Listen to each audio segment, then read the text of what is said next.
I'm Matt O'Brien. I'm Rio Martin. I'm Alexis Aguilera. And I'm Louis Rasmussen. We are doing a presentation on a TED Radio Hour podcast regarding the Anthropocene.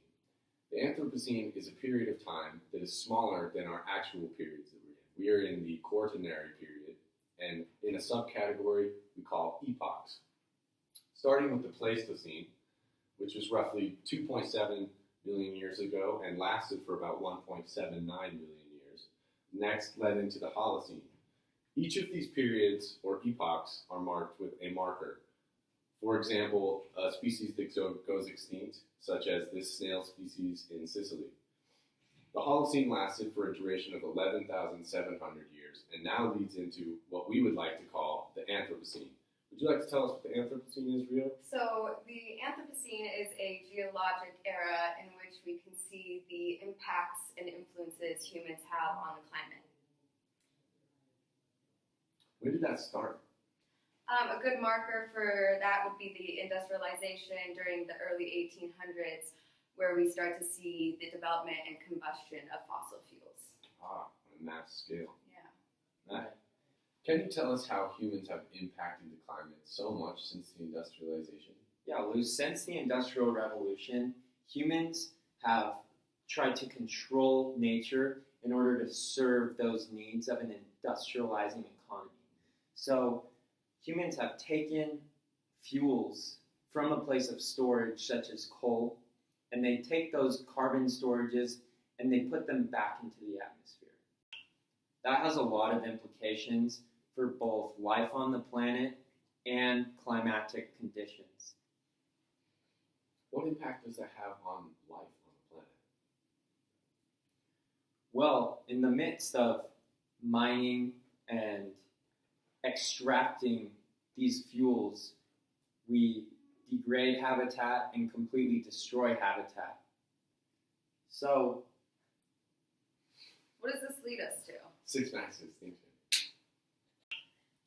So essentially, we have created an impact as a species so massive and so large that we are causing this six mass extinction.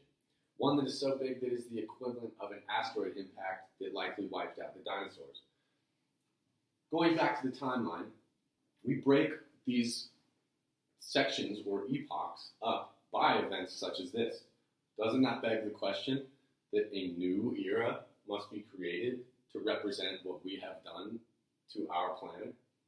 And these negative impacts that we have on the climate stem from the way in which we view nature, which is far away, pristine, and in our control, all to serve the industrial economy. So this has caused humans to change all parts of nature, regulating and maintaining sections of nature that we call wildlands. An example of the separation can be seen through how we do not recognize nature in our urban environment. So Louis, what are the examples of the bridges in Philadelphia? That is an important thing you brought up there, Alex. In the podcast, it mentioned 2 abandoned bridges in Philadelphia. Both have become overgrown with local wildlife. Until one of those bridges was designated as an actual state park, we do not view those bridges as nature, even though it is naturally occurring wildlife and flora and fauna. So the important distinction is that separation from nature. Until it becomes pristine and under our regulation and control, we do not see it as a part of nature, which is what is causing this separation between us and the system that we live in. And the system that we live in is all connected. So you can't take out single parts and set aside single portions of wildland or parks or nature and expect them to behave in the way that we want. So to tie everything together, we'll begin from where we just last left off. Our separation from nature stems from how we view nature, as far away and pristine, and under our groomed control, which is out of balance of how things naturally work, like Matt said. We cannot section off certain portions and expect them to behave in an interconnected manner.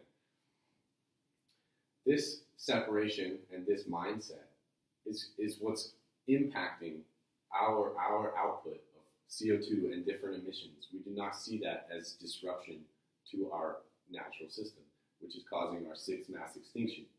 That sixth mass extinction can be a marker, just like this extinct snail, for the Anthropocene, which once began in the 1800s and the industrialization. Anybody? Well put, Lou. Well, thank you.